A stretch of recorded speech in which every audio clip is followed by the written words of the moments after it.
Sean todos nuevamente bienvenidos. Yo le pregunto a usted, ¿ya se suscribió? Si no lo ha hecho, hágalo. Todavía es gratis y me ayuda así a seguir con este tipo de videos en pro de la cultura, el arte y las humanidades.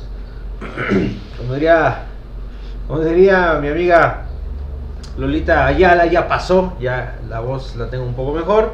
En este sentido, bueno, veníamos nosotros comentando el texto de Norberto Bobbio, Liberalismo y Democracia, si no mal me equivoco.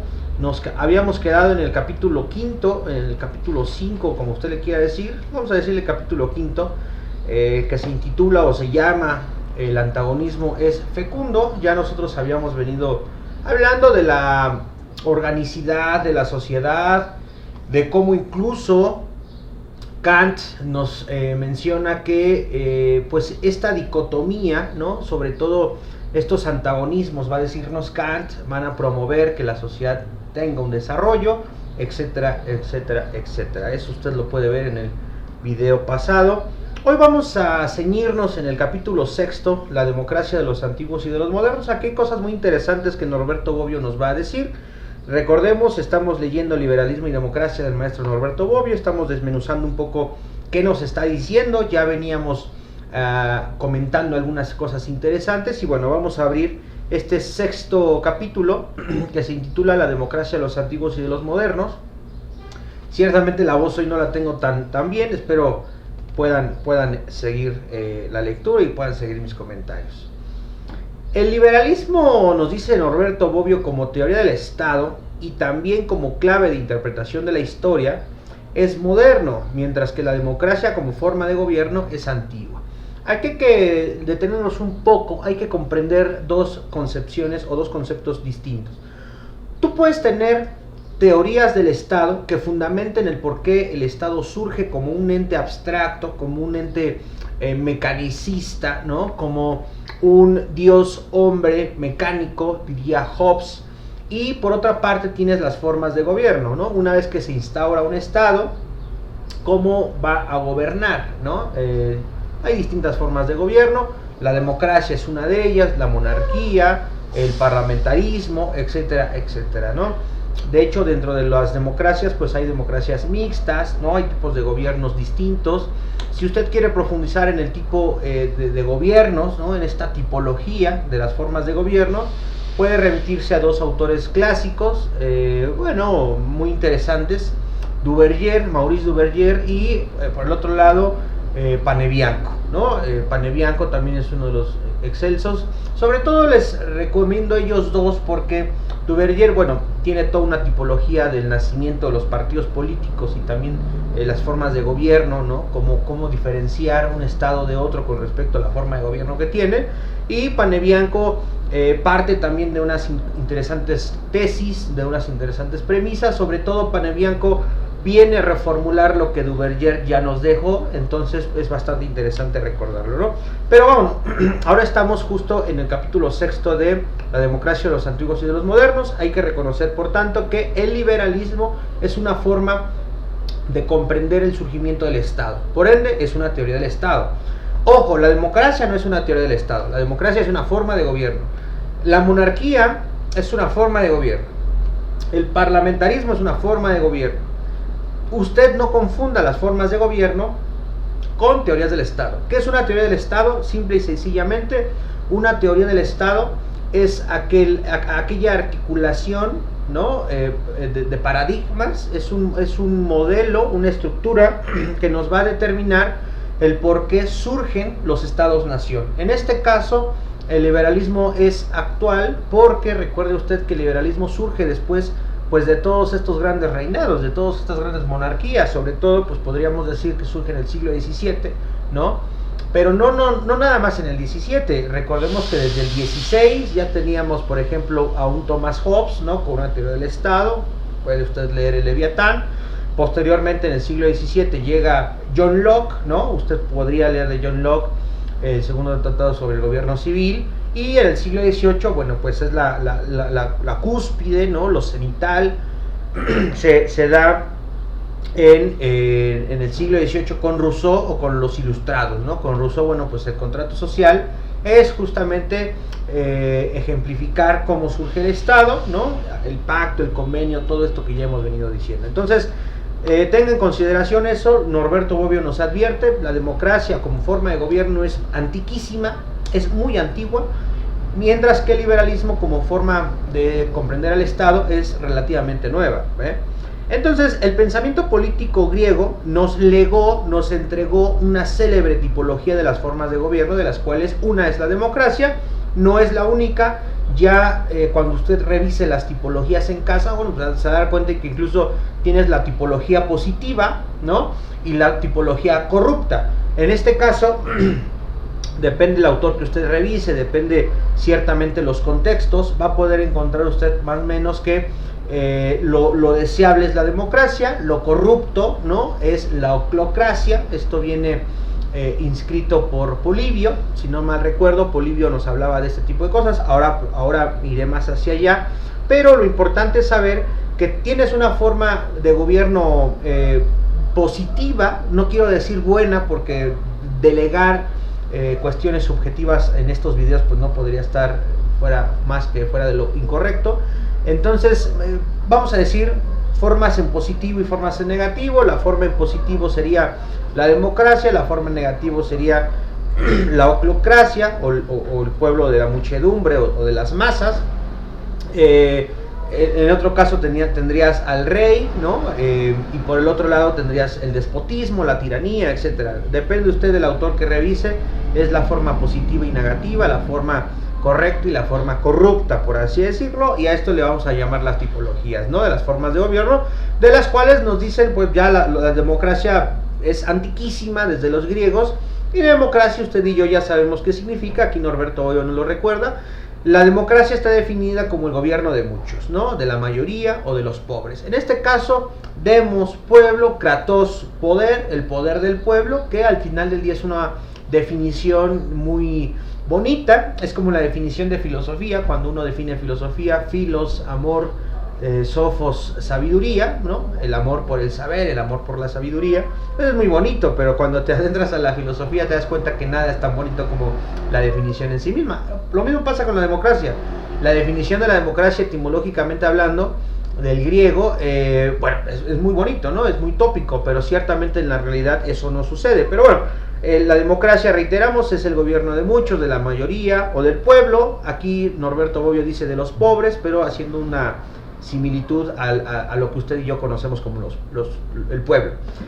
En este caso, donde los pobres han tomado la supremacía en señal de que el poder pertenece al pletos, a la masa. Reitero, aquí Norberto Bobbio voluntaria o involuntariamente nos introduce la noción de pobres, porque después seguramente va a criticar a la democracia en el entendido que no es la democracia de los antiguos, ¿no? De hecho, ya habíamos leído un capítulo parecido, la democracia de los antiguos, en donde todos los ciudadanos tenían el fiel compromiso de participar. Pero no olvide usted que los siglos han cambiado y conforme han pasado los siglos, la definición de quién era ciudadano ha cambiado. En 1789, con la Revolución Francesa y sobre todo pues con esta parte de la Declaración de los Derechos del Hombre y del Ciudadano, bueno, se reconoce que los hombres somos ciudadanos del mundo y etcétera, etcétera. Pero también no hay que olvidar que hasta no hace mucho la mujer no era considerada una ciudadana, ¿no? O no era considerada parte de la sociedad. La mujer, en el caso mexicano muy puntualmente, la mujer no pudo votar sino hasta mitad del siglo XX, mitad del siglo pasado. Entonces, ojo ahí cuando recordamos mucho la democracia de los antiguos, porque sí, la idea es muy interesante, la ciudadanía que participaba y estaba muy, digámoslo así, comprometida con su realidad, ¿no? Pero bueno, no todos podían hacerlo. Existía la esclavitud, las mujeres no podían participar, ¿no? Solamente los que eran considerados ciudadanos. Pero bueno, regresemos al tema, porque si no vamos a hacer un video muy largo. Lo importante aquí es que seguramente Norberto Bobbio por eso nos introduce el tema de los pobres, porque ya nos estamos proyectando. Aquí hay una mosca que no me deja grabar. Ya estamos proyectándonos pues a que los pobres al final del día pues van a tener esta idea de que amorfos, ¿no?, son irracionales y por ende conforman una masa inamovible, ¿no?, una masa tosca, una masa barbárica, una masa ignorante, y a ello le vamos a llamar el gobierno de los pobres o de las masas, ¿no? En síntesis, dice Norberto Bobbio, de acuerdo con la misma composición de la palabra, del pueblo, a diferencia del gobierno de uno o de unos cuantos, ¿no? Es lo que dice Norberto Bobbio. Bien. A pesar de lo que se diga, nos dice Norberto Bobbio, del paso de los siglos y todas las discusiones que han tenido lugar en cuanto a la diferencia de la democracia de los antiguos, que ya vimos un video, frente a la de los modernos, el sentido descriptivo general del término no ha cambiado. Si bien cambie según los tiempos y las doctrinas su significado evaluativo, según si el gobierno del pueblo se ha preferido al gobierno de uno o de unos cuantos o viceversa. Hay que tener mucho cuidado cuando nosotros nos adentramos a la teoría de las élites, porque ya había yo comentado en algún otro video que todos los teóricos de las élites, sobre todo los tres principales, ¿no?, Pareto, Mosca y Michels, argumentan o aducen que hay una cúpula del poder. Recuerde usted que la punta de la pirámide no se llama punta, se llama cúspide, ¿no? En la cúspide del poder, o en la cúpula, si usted lo quiere decir de otra forma, del poder, en la parte más cenital, se encuentran los líderes más intelectuales, más avesados, ¿no? Yo en algún momento lo escribía. Se encuentran aquellos líderes con las características en superlativo, los mejores, los excelsos, ¿no? Todo lo superlativo en positivo, por supuesto, ellos lo tienen, los que forman parte de la cúspide del poder. Y por otra parte, los que obedecen, ¿no?, porque siempre hay una dualidad en el poder, el que gobierna, el que manda y el que obedece, ¿no? Es una dualidad en este sentido. Los que obedecen formamos parte, según los teóricos de las élites, de una masa irrestricta que no se conoce, que no se sabe, que no piensa, que se puede manipular fácilmente porque no tiene luces, ¿no? En el mejor de los términos cervantinos, no tiene luces. Nosotros hoy no diríamos claro eso, diríamos que son estúpidos, pero como este es un video familiar, ya no voy a repetir la maledicencia que acabo de decir. Son faltos de luces, ¿no? La masa es falta de luz y por ende debe haber alguien que la gobierne. Esa es la tesis principal de las teorías de las élites. De hecho, acá en el canal tengo muchos videos sobre los principales teóricos de las élites, entonces si quieres saber más, pues lo invito a que pase por allá. Pero en este sentido, bueno, lo que dice Norberto Bobbio es que pase lo que pase, siempre, ¿no?, hemos tenido un conocimiento de la democracia más o menos igual, depende si gobiernan unos o gobiernan muchos, ¿no? Recuerdo ahora lo que les comentaba hace 5 minutos, el tema de Polibio, ¿no? Polibio decía que existía un gobierno de la muchedumbre, ¿no? A ello le llamaba la oclocracia. La oclocracia es el gobierno de la muchedumbre, del pueblo barbárico, del pueblo salvaje, del pueblo que no se sabe, del pueblo que no tiene humanidades, ¿no? Hay que recordar una cosa, en el orador de Cicerón ya nos había delegado en el orador cómo poseían los humanos su propia humanidad, cómo podíamos poseer humanidad, ¿no? Hombres y mujeres, humanos en general. Según Cicerón, en el orador, los hombres, mujeres, poseemos humanidad cuando podemos identificar el arte, lo excelso, lo sublime, lo abstracto. Cuando nosotros estamos expectorados a este tipo de cosas, a leer, a entender, a comprender, a estudiar, a analizar y sobre todo a hacer nuestro el conocimiento, nos vamos acercando a las humanidades, ¿no? Al final las humanidades son todo el arte, la poesía, la música, incluye usted las 7 bellas artes, todo eso que forma parte del mundo del hombre, de la humanidad, de la mujer, forma parte de la humanidad y por ende si usted es avesado en este mundo, se vuelve más humano, ¿no? Cosa contraria, diría Cicerón, si usted está ajeno a todo esto, no solo no se vuelve más humano, se vuelve más salvaje, pierde su humanidad, ¿no? Entonces, para Cicerón, una muestra infalible de que uno era más humano, pues era la apertura, ¿no?, hacia lo excelso, hacia lo real, hacia lo que tendría que ser lo mejor, ¿no? Bueno, pero Cicerón lo hablaba no en un tema de élite, lo hablaba no en un tema de forzosidad, ¿no? Lo hablaba en un tema de ciertamente lo que tendría que ser. Mientras que los teóricos de las élites nos dicen que todos, absolutamente todos, los que no forman parte de la cúspide son unos salvajes que no tienen remedio, y como no tienen remedio, como nos gusta vivir en la ignorancia completa, pues mejor que alguien nos venga a liderar, que alguien nos venga a guiar. Esa es la tesis principal de la teoría de las élites. Bueno, entonces vamos a continuar en este sentido para no detenerme demasiado. Lo que actualmente se considera que cambió en el paso de la democracia de los antiguos a la democracia de los modernos, ¿no? Vamos a ver qué está cambiando. Por lo menos a juicio de quienes consideran útil esta contraposición, no es el titular del poder político, que siempre es el pueblo, entendido como el conjunto de ciudadanos a los que toca en última instancia el derecho de tomar las decisiones colectivas, sino la manera amplia o restringida de ejercer este derecho. Nos dice Norberto Bobbio: en los mismos años en los que mediante las declaraciones de los derechos nace el Estado constitucional moderno, los autores del Estado federalista, oponen a la democracia directa la de los antiguos, y de las ciudades medievales, la democracia representativa, ¿no? Aquí viene una conjunción de ideas contrapuestas una con respecto de la otra, que es el único gobierno popular posible en un estado grande. Hamilton se expresa de la siguiente manera. Ahora leeremos a Hamilton, pero lo importante aquí es que reconozcamos que cuando uno habla de democracia, tienes que pensar qué tan grande, qué tan vasta es la democracia. Si la democracia está constreñida en unos cuantos que toman el poder, en este caso estos cuantos pueden formar parte de la llamada clase política. Esto es muy interesante. Uno de los teóricos muy buenos para leer al respecto sería Robert Michels, teórico de las élites, pero que tienen cosas muy interesantes por decir. La clase política forma ya de hecho una élite del poder, ¿no? Entonces lo que nos estamos pensando nosotros es, ok, puede existir democracia, está bien, puede existir democracia, puede que los gobernantes lleguen directamente por el voto, ¿no?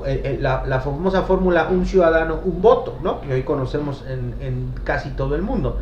Pero ¿qué pasaría si una vez que se eligen a los gobernantes, resulta que los gobernantes forman parte de una misma familia, de un mismo grupo social, político, económico, intelectual? ¿Qué pasaría si técnicamente siempre votamos por los mismos? Pues lo que pasaría, nos dicen los teóricos de las élites, sobre todo Roberto Michels, es que la élite siempre va a estar en constante circulación, ¿no? Al final del día usted va a votar. Hoy puede votar por fulanito, mañana por el hijo de fulanito y mañana por el nieto de fulanito, pero al final siempre es la misma descendencia, la misma herencia, la misma política. A esto le conocemos como las sirtes políticas, ¿no? Las sirtes políticas justamente van a ser aquellas conjunciones de personas que siempre han tenido el poder. Han cambiado de rostro, ¿no? Han cambiado de careta, pero ciertamente forman parte de la misma familia, forman parte del mismo grupo social, forman parte de las mismas universidades, forman parte de las mismas escuelas, etcétera, etcétera. Esto sobre todo fue muy bien estudiado por Wright Mills. Léase usted el texto de Wright Mills. Él ha estudiado muy bien el tema y bueno, pues justamente podríamos hablar de eso. Bueno, ahora vamos a leer a Hamilton, sobre todo, cómo se expresa Hamilton en este sentido. Bueno, Hamilton dice lo siguiente: es imposible leer sobre las pequeñas repúblicas de Grecia e Italia sin experimentar sentimientos de horror y disgusto por las agitaciones de las que continuamente eran presa, y por la sucesión rápida de la revolución que las mantenía en un estado de perpetua incertidumbre entre las condiciones extremas de la tiranía y de la anarquía, ¿no? La tiranía y la anarquía, de hecho, son de estas dos formas corruptas de otra forma de gobierno que pudiera ser, por ejemplo, el reinado, ¿no? La monarquía, ¿no? La monarquía, tal vez la forma corrupta sería la anarquía. la tiranía, y tenemos a la anarquía, que es todo lo contrario a un Estado organizado, ¿no? Ya podríamos ver después esto. Bueno, y lo secunda Madison, ¿no? Nos dice Norberto Bobbio, y leo a Madison. El partidario de los gobiernos populares se encontrará en graves problemas al considerar el carácter y el destino de estos, y cuando ponga atención en la facilidad con que degeneran tales formas corruptas de vivir político, ¿no? Esto no es nuevo.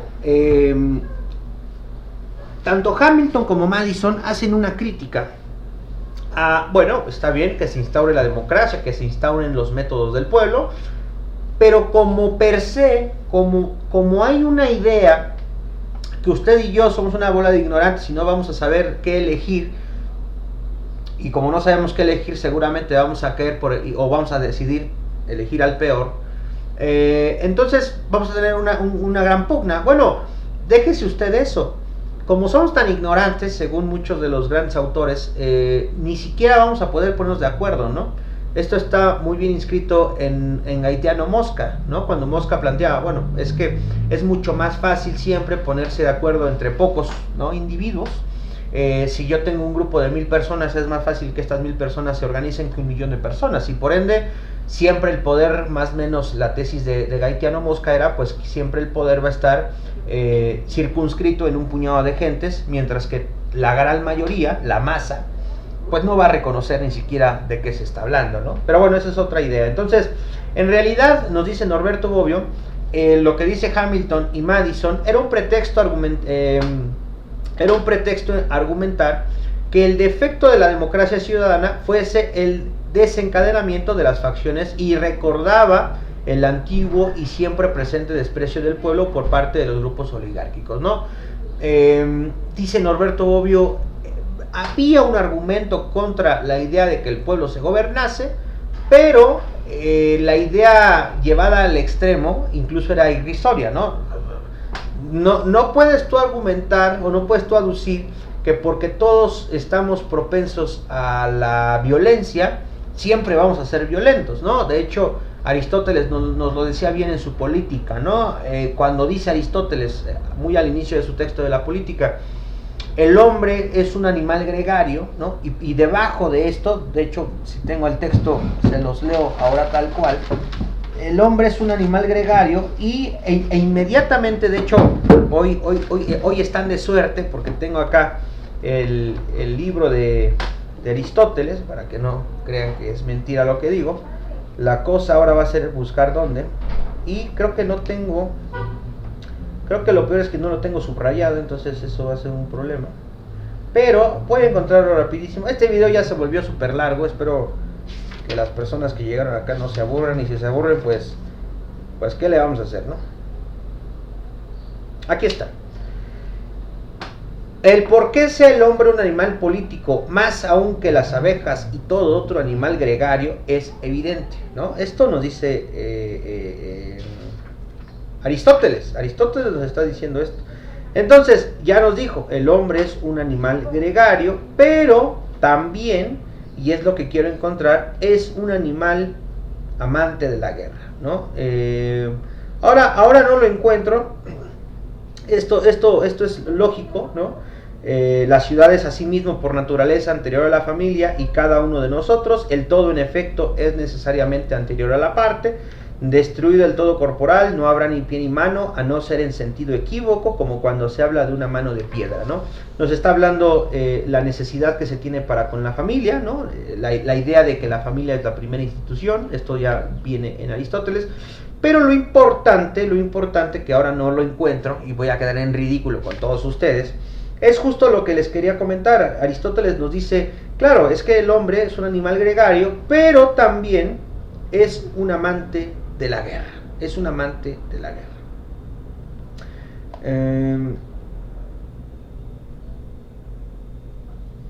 Ahora mismo, reitero, no lo encuentro. Si usted me permite, dice, el hombre es como quien, el hombre que por... listo, aquí está, listo. De lo anterior resulta manifiesto que la ciudad es una de las cosas que existen por naturaleza, y que el hombre es por naturaleza un animal político. Ahí está su famosa tesis, y reitero, de lo anterior resulta manifiesto que la ciudad es una de las cosas que existen por naturaleza y que el hombre es por naturaleza un animal político. Somos un animal político, son politicón. Y resulta también que por naturaleza y no por casos de fortuna carece de ciudad, está por debajo, por encima de lo que es el hombre. Es como aquel a quien Homero reprocha ser, y cita a Homero: sin clan, sin ley, sin hogar. El hombre, que por naturaleza es de tal condición, esto es gregario, es además amante de la guerra, como pieza aislada en el tablero, nos dice Aristóteles. Entonces, es lo que les comentaba, Aristóteles ya nos decía, bueno, es que los hombres son gregarios, son animales políticos, necesitan vivir en sociedad, pero también son amantes de la guerra. Entonces, la idea que usted y yo somos una bola de ignorantes, y como somos ignorantes siempre nos vamos a discutir, a pelear, a qué sé yo, pues es un poco absurdo, Entonces hay que reconocer también que Hamilton y Madison aducen cosas que no van, ¿no? Es como decir, no, es que ellos no se pueden gobernar simple y llanamente porque son unos salvajes. Bueno, ¿y qué va a pasar, no? Son unos salvajes, pero ¿qué sus descendientes no fueron también salvajes acaso? ¿O que no venimos de la misma estirpe? Bueno, pues parece que no. Parece que hoy el argumento, incluso no hoy, sino en esos siglos, el argumento era: hay hombres más racionales que otros, ¿no? Y si usted cree eso, que espero que no, si usted cree eso, estaría justificando el clasismo, estaría justificando las razas arias, ¿no? Y eso no existe. Entonces, existe como ideología, existe como sensacionalidad, ¿no? Existe como incluso la peor de las calamidades humanas, ¿no? Existe como en el nazismo, existe como en el fascismo, pero en la realidad no existe. Entonces hay que tener mucho cuidado con estos argumentos cuando uno diga, es que como son faltos de toda luz, hay que gobernarlos, ¿no? Porque así van a ser felices, y si les gobiernas son felices, ¿no? En fin, hay que tener mucho cuidado con esto, pero ya me desvié demasiado del tema. Vamos a continuar, por favor. Entonces, en realidad, era un pretexto argumentar que el defecto de la democracia ciudadana fuese el desencadenamiento de las facciones, y recordaba el antiguo y siempre presente desprecio del pueblo por parte de los grupos oligárquicos.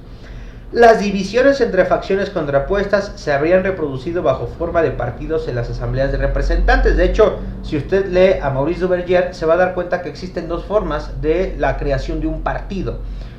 La forma externa y la forma interna, ¿no? Dependiendo cuál sea cuál, se crean grupos, partidos parlamentarios, partidos tipo sindicatos, partidos, etcétera, etcétera, ¿no? Lo importante aquí también reconocer un partido político, la concepción más concisa del término partido político. Un partido político es la suma de un grupo con respecto a ciertos intereses. Es un partido político, ¿no?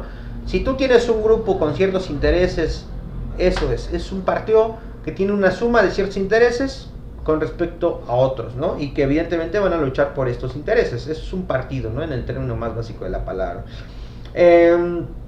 Y bueno, esto es lo que nos está diciendo Norberto hoy. Ahora, lo que en cambio constituía la única y sólida razón de la democracia representativa objetivamente eran las grandes dimensiones de los estados modernos, comenzando por la misma unión de las 13 colonias inglesas. Los autores del Federalista precisamente estaban discutiendo sobre la nueva constitución de esa unión. Lo había reconocido el propio Rousseau, admirador apasionado de los antiguos, quien había asumido la defensa de la democracia directa, sosteniendo que la soberanía no puede ser representada y por tanto el pueblo inglés piensa que es libre y se engaña. Lo es solamente durante las elecciones de los miembros del Parlamento. Tan pronto como estos son elegidos, vuelve a ser esclavo, no es nada, dice Rousseau. De hecho, esa tesis de Rousseau es muy interesante, ¿no? La tenemos el día con día. Hoy usted y yo pensamos que tenemos el poder en la democracia, pero eso es falaz, eso es mentira, ¿no? A lo que nosotros nos remitimos es simplemente a entregar un voto, un usufructo, ahí a la urna, y cuando llegan los poderosos se olvidan de usted y de mí, ¿no? En el caso mexicano, la toma de protesta dice, y si así no lo hiciere, que la nación me lo demande, ¿no? Cuando juran protesta, pues es mentira, ¿no? La nación se los ha demandado muchas veces y no ha pasado absolutamente nada, porque claro, no hay un grado vinculatorio en cuanto a derecho y en cuanto a nada, pero lo importante es justamente lo que decía Rousseau, es que es una idea demasiado abstracta, ¿no? La idea que el pueblo es quien realmente gobierna es demasiado arcaica, demasiado simplona. Y ojo, porque en América Latina se nos ha querido engañar con las famosas encuestas, los famosos plebiscitos. Entonces, ¿quieren ustedes que yo me quede más tiempo del que la ley marca en el poder? Y lanzan la famosa encuesta, ¿no? Los famosos plebiscitos. Es una mentira, es una tomada de pelo. Y gracias a este tipo de encuestas o plebiscitos es como grandes tiranos se han quedado en el poder. El caso de Venezuela es uno, el caso de Bolivia es otro, con Evo Morales. En México casi tenemos algo parecido, ¿no? Pero bueno, por suerte uno de los poderes de la Unión, la Suprema Corte, no desechó, cambió, reformuló la pregunta de la encuesta y no pasó nada, ¿no? Absolutamente nada. En el caso también de juicios a expresidentes, pero bueno, es otro tema. Entonces, de lo que estamos hablando aquí justamente es de cómo cuando se empiezan a constituir los estados, ¿no? Al final la Unión, las 13 colonias inglesas, ¿cómo conviertes, ¿no? Esta unión estatal en una forma de gobierno? Ya tienes la unión, ya creas el Estado-Nación, ahora ¿qué forma de gobierno va a tener? Esa es la discusión que se está dando con Norberto Bobbio. Lo había reconocido el propio Rousseau, la soberanía no puede ser representada y por tanto el pueblo inglés piensa que es libre y se engaña. Ahora hay que tener cuidado, ¿por qué? Porque depende del autor también, pueden estar a favor o en contra de Rousseau, ¿no? En la idea de la soberanía, por ejemplo en Hobbes, el soberano era el Leviatán, ¿no? Antes de Hobbes, antes de todos los siglos, desde antes del siglo XVI se pensaba que el soberano era el rey, ¿no? Muerto el rey, vive el rey, ¿no? ¿Por qué? Porque era el único soberano y por ende inmediatamente se sabía la noticia de que el rey había muerto el rey, vive el rey, ¿no? No podía haber una laguna dentro de la soberanía porque el gran soberano era el rey y esta soberanía se le entregaba por un derecho divino, ¿no? El famoso derecho divino que ya en el siglo XVI se va a destruir. Eso del derecho divino pues es evidentemente una tomada de pelo, pero lo interesante sobre todo aquí es pensar que dice Rousseau, bueno, es que la idea de la soberanía como una representación o que caiga dentro de algo o que se enmarque dentro de algo es sumamente absurdo. Ahora, si usted me dice, no, pero estás mal, Manuel, porque la soberanía es el pueblo. Bueno, pero el pueblo es un ente abstracto. ¿Qué es pueblo, no? Sí, claro, lo podemos definir, por supuesto, pero es abstracto. No hay una idea conclusa en que, bueno, a ver, tráeme a toda la soberanía. Juntamos a todos los ciudadanos, solo mayores de edad, porque son ciudadanos y los niños no, pero los niños también son pueblo. Entonces, sí o no, ¿me explico? Es una cuestión tan abstracta que podríamos quedarnos aquí todavía mucho más tiempo. Bueno, vamos a continuar para tratar de terminar el video, aunque sea en 40 y tantos minutos. No quiero también alargarme demasiado. Nos habíamos quedado justamente en lo que decía Rousseau, ¿no? Entonces, al final del día, ya se reconocía que, reiteramos, en cuanto eran elegidos los gobernantes, simple y llanamente se olvidaban de los gobernados, ¿no? Dice aquí, por ejemplo, requiere ante todo un estado muy pequeño, ¿no? En donde se pueda reunir fácilmente el pueblo. En segundo lugar, bueno, ya nos pasamos al otro, pero también estaba convencido, Rousseau decía, de que no ha existido ni siquiera jamás verdadera democracia, porque requiere ante todo de un estado muy pequeño. Rousseau pensaba que se requería un estado muy pequeño para ser democrático, sobre todo lo estaba pensando en la antigua Grecia, cuando todos se reunían a participar de la democracia, pero pues ya les digo yo lo de Gaetano Mosca, mientras menor número de individuos tengas, más fácil ponerse de acuerdo, a mayor número pues es imposible, ¿no? Hoy simple y llanamente, ¿dónde nos vamos a reunir? Imagínense usted tratar de reunir a todo el pueblo, a toda la soberanía, es imposible, ¿no? Físicamente es imposible, dos objetos no pueden ocupar el mismo espacio en el mismo tiempo, ¿no? Es imposible físicamente, ¿no? Entonces es imposible que todos nos querramos reunir en el Zócalo, en el kiosco de la cabecera municipal o de la alcaldía o de donde sea usted, porque no podemos llenar, o sea, somos demasiados individuos, ¿no? Por eso no podemos, simple y llanamente, ¿no? No se puede el famoso levantar la mano, a ver, levante la mano, ¿quién está a favor de esto y el otro? Pues no se puede, entonces simple y llanamente es imposible querer reunirnos a todos en este sentido. Ahora, lo importante aquí, dice Rousseau, bueno, es que al final Rousseau pensaba que la mejor democracia era la más pequeña, un estado mínimo, en donde se pudiera reunir fácilmente el pueblo. En segundo lugar, tenía que tener una gran sencillez de costumbres y mucha igualdad de condiciones y de fortunas. Por último, poco o ningún lujo, porque así concluía: si hubiese un pueblo de dioses, se gobernaría democráticamente, pero un gobierno tan perfecto no conviene a los hombres, dice Rousseau, ¿no? Entonces, recordemos que Rousseau tiene cosas muy interesantes. A mí me parece de los ilustrados más dignos de leer, junto con Voltaire, por cierto, pero no los únicos, ¿no? De Diderot también, bueno, casi todos los ilustrados son dignos de leer, pero Rousseau es como el más famoso, el más excelso, sobre todo por su contrato social. Pero en el discurso de las artes y las humanidades, no recuerdo ahora bien el título, Rousseau nos dice, ¿no?, que los hombres de verdadera dignidad, los hombres de verdadera virtud, ¿no?, porque se estilaba mucho el tema de la virtud, sobre todo porque venía ya desde Grecia, los hombres de verdadera virtud son aquellos que están desposeídos de todo, que están desataviados. Usted recuerde que la palabra atavío son prendas, ¿no? Tanto atavío son prendas, son cosas que uno se pone para querer relucir, ¿no? Ser rutilante. En el caso de los reyes, ¿cómo diferencia usted de un rey de un súbdito? Pues por la corona, ¿no? Por la gran corona de diamantes y oros, la capa roja y los grandes vestidos, las grandes telas, ¿no?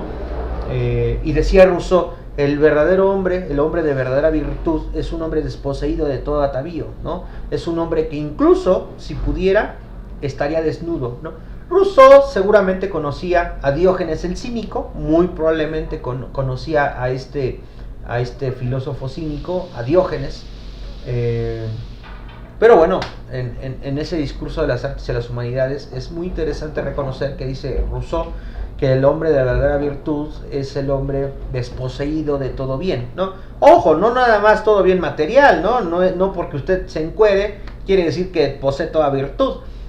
La desnudez del alma, ¿no? A eso nos queremos remitir, la desnudez del alma, porque al final, ¿qué es el cuerpo sino la tumba del alma?, diría Platón. Pero bueno, es otra historia. Entonces, no convendría, ¿no? Dice Rousseau. No convendría, la mejor de las democracias sería la democracia en donde todos absolutamente fueran dioses. Sin embargo, una democracia como esa no convendría a los hombres, dice Rousseau, seguramente porque terminaría por corromperse, es lo más probable, o terminaría por concluir en oligarquía. De hecho, una de las tesis más importantes de la teoría de las élites viene de Robert Michels. Robert Michels decía, es la famosa ley de hierro: quien dice organización, dice oligarquía, ¿no? Entonces, muy probablemente, una democracia de hombres dioses terminaría por caer en oligarquía, ¿no? Es justo lo que está diciéndonos Rousseau de la mano de Bobbio, ¿no? Tanto los autores de Federalista como los constituyentes franceses estaban convencidos de que el único gobierno democrático apropiado para un pueblo de hombres fuese la democracia representativa, que es la forma de gobierno en la que el pueblo no toma las decisiones que le atañen, sino que elige a sus representantes que deben decidir por él. Ya no la idea de vamos a reunirnos todos en el Zócalo, en el kiosco, en comunidad, porque es imposible, donde metemos a tantísima gente. Mejor que elijan a sus representantes y que sean los representantes los que se reúnan en un parlamento, en un senado, en un congreso, en una diputación, en una cámara, y ahí justamente en la Cámara de Representantes que se decidan los temas más importantes para toda la comunidad, ¿no? Ya le va sonando a usted el tema, ya le va sonando a usted lo que nosotros hacemos. Efectivamente, nosotros hoy tenemos una democracia representativa, ¿verdad? Bueno, entonces es lo que está diciendo Norberto Bobbio, que me parece bastante interesante cómo lo aterriza, ¿no? Voy muy rápido porque todavía faltan algunas páginas y ya veo que vamos en 40 minutos. Muy largo este video, muy largo. Entonces, justamente estábamos en ese sentido. Vamos a elegir a alguien. Prueba de ello es que la primera constitución escrita de los Estados Unidos, la de Virginia de 1776, pero la misma fórmula también se encuentra en las constituciones posteriores, dice: todo poder reside en el pueblo y en consecuencia emana de él. Los magistrados son fiduciarios y servidores y en todo tiempo responsables ante él, ¿no? Aunque usted sea el fiduciario del poder del pueblo, usted tiene siempre que servirle al pueblo y sobre todo responderle, ¿no? En México tenemos este famoso toma de protesta, ¿no? Y si así no lo hiciere, que la nación me lo demande, ¿no? En principio tendría que ser así, pero bueno. Aparte del hecho que el ejercicio directo del poder de decisión por parte de los ciudadanos no es incompatible con el ejercicio directo mediante representantes elegidos, ¿no? El ejercicio indirecto de los representantes elegidos, como lo demuestra la existencia de constituciones como la italiana vigente, que prevé el instituto del referéndum popular, aunque solamente con sentido abrogativo. ¿Esto qué quiere decir? Para quitarle el poder, no para postergarlo, ¿no? En este sentido hay que decir algo. Esta es la gran cosa, ¿no? Digo, así como voy leyendo, voy dando los comentarios, pero mire usted lo que dice Norberto Bobbio, ¿no? Al final, la Constitución italiana prevé el instituto del referéndum popular, aunque solamente con sentido abrogativo. Esto es, vámonos a quitarle el poder a este canijo, ¿no? Como decía John Locke en su segundo tratado sobre el gobierno civil. Si el que tiene el poder, el soberano, no responde a los intereses de aquellos que lo eligieron, el soberano, que es el pueblo en realidad, tiene que quitarlo, y puede quitarlo y lo puede hacer. Pero he ahí la maña, he ahí la triquiñuela de los políticos en América Latina. No es abrogativo, ¿no? La idea de las consultas, la idea del referéndum, la idea de este tipo de cosas, no es abrogativo. Es sobre todo para posponer que se vaya, para que no se vaya, para posponer el fin, el cierre del gobierno o del poder que tenga, ¿no? De la presidencia, etcétera, y alargar su en este caso serían sexenios, ¿no? Pero depende del país donde usted nos vea, alargar el poder del propio elegido, ¿no? Cuando se eligió por 5 años, bueno, pues hay que alargarlo otros 5, ¿no? Y eso ya comienza a sonar un poco tiránico, corrupto, tergiversado, ¿no? Tanto la democracia directa como la indirecta derivan del mismo principio de la soberanía popular, aunque se distinguen por la modalidad y las formas en que son ejercidas, ¿no? En la llamada soberanía. La soberanía... México tiene una soberanía, una democracia mixta, ya iremos viendo el porqué, pero lo importante, dice Norberto Bobbio, por lo demás, la democracia representativa nació también de la convicción de que los representantes elegidos por los ciudadanos son capaces de juzgar cuáles son los intereses generales mejor que los ciudadanos. En principio eso tendría que ser cierto, pero vemos que no sucede, ¿no? En principio nosotros, los ciudadanos, los que tenemos el poder, tendríamos que elegir a los mejores, a los más preparados, a los más avesados, a los mejores líderes. Pero parece que hoy malentendimos la idea y elegimos pues a lo peor, ¿no? Elegimos bueno, ya sabrá usted a qué elegimos. Bien, entonces, ¿qué pasa? Bueno, a condición de que el diputado, una vez elegido, no se comportase como hombre de confianza de los electores que lo habían llevado al Parlamento, sino como representante de toda la nación, pues habría que quitarlo, ¿no? Para que en sentido estricto la democracia fuera representativa, era necesario que fuese excluido el mandato obligatorio del elector frente al elegido, que en cambio era la característica del Estado estamental, en el que los estamentos, las corporaciones, los cuerpos colectivos transmitían al soberano mediante sus delegados sus exigencias particulares. También en esta materia la enseñanza venía de Inglaterra. Burke había dicho, y leo a Burke ya casi para terminar este capítulo: es derecho de todo hombre expresar su opinión. La de los electores es una opinión que pesa y debe respetarse. El representante debe escuchar con buen ánimo tal opinión, pero las instrucciones imperativas, esto es, obligadas, mandatos a los cuales el miembro de los comunes debe expresa y ciegamente obedecer, estas cosas son desconocidas por completo para las leyes de esta tierra, ¿no? Al final del día. Para formalizar la separación del representante del representado, los constituyentes franceses, siguiendo la opinión eficazmente presentada por Sieyès, introdujeron en la Constitución de 1791 la prohibición del mandato imperativo con el artículo 7 de la sección 3 del capítulo 1 del título 3, que estipula: los representantes nominados en los departamentos no serán representantes de un departamento particular, sino de toda la nación, y no se les podrá imponer a ellos mandato alguno. ¿Qué quiere decir Norberto Bobbio con esto? Suena un poco raro. Yo te elijo a ti, ¿no? Yo te entrego mi voto junto con un grupo de personas y usted nos va a representar. Pero cuando usted llegue al poder, cuando usted llegue a la representación de una minoría o de cierto grupo de personas, usted ya no nada más representa a las personas que lo condujeron al poder, usted ya representa a toda la nación, a todo el Estado-nación, a todo el pueblo soberano. Entonces, antes estilaba que había pues poderes a modo, ¿no? Como yo te elegí, como yo te puse ahí, tendrás que salvaguardar mis intereses. Y para romper eso, justamente vienen estas cláusulas que bien nos dice Bobbio, nos educaron los franceses en ese sentido, porque ya no hay una vinculación directa. Como yo entregué mi poder al que creo que es el mejor líder, el líder tendrá que salvaguardar los intereses no nada más de mí o de los que votamos por él, sino de toda la nación, porque va a buscar el famoso bien común rusoniano. Usted recuerda el bien común, el bien de todos, el bien general. Eso tendría que pasar en principio, claro está. ¿Para qué? Para que aquellos que lleguen a la Cámara de Representantes no le deban nada a nadie, porque si le debe algo a alguien, está sujeto a ciertos intereses y por ende va a obedecer a un grupo de intereses específicos y no a toda la nación. Por eso la idea de la imperatividad, ¿no? Ya no es el pueblo directamente quien le ordena, sino ellos ya tendrán que velar por todos los intereses de todo el pueblo. Esto es, intereses de las minorías y también de las mayorías, ¿no?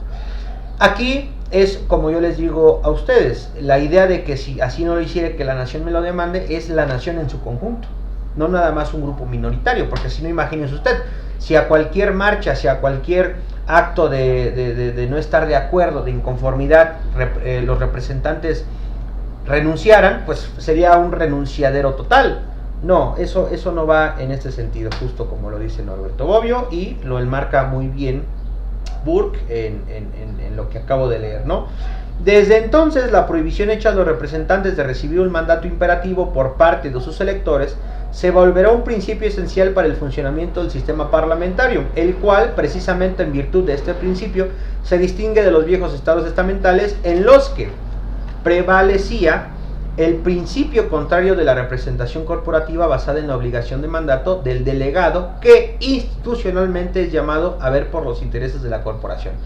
¿Qué pasaba con el tema estamental?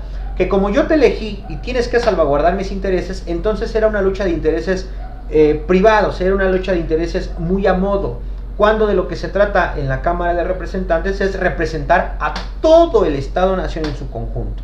Por eso la idea de un ordenamiento imperativo, de un ordenamiento obligado, ya no tiene que ser, no solamente en la democracia parlamentaria, sino en todas las democracias, ¿no? Concluimos: la disolución del Estado estamental libera al individuo en su singularidad y autonomía.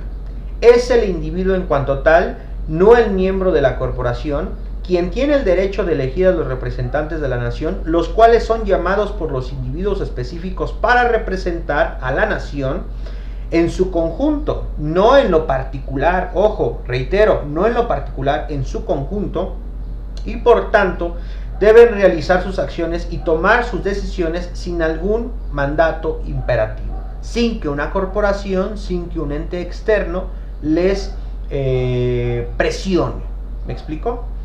Si por democracia moderna se entiende la democracia representativa, y si a la democracia representativa es inherente la desvinculación del representante de la nación del individuo representado, claro, y de sus intereses particulares, la democracia moderna presupone la atomización de la nación y su recomposición en un nivel más alto y restringido, como lo es la asamblea parlamentaria. En la asamblea parlamentaria, por lo tanto, en principio, no se defienden intereses particulares, sino el de toda la nación. Pero este proceso de atomización es el mismo proceso del que nació la concepción del Estado liberal, cuyo fundamento debe buscarse, como se ha dicho, en la afirmación de los derechos naturales e inviolables del individuo. Y así termina Norberto Bobbio el capítulo 6, que se intitula La democracia de los antiguos y de los modernos. Entonces, ¿qué pasa con este capítulo de la democracia de los antiguos y de los modernos? Lo que podemos ver es que la democracia antigua, la democracia estamental, pues justamente buscaba el bien de unos cuantos, de unos particulares, de incluso unas corporaciones, vamos a decirlo así, de un grupo selecto del poder, y por ende la democracia estaba cooptada por una cúspide.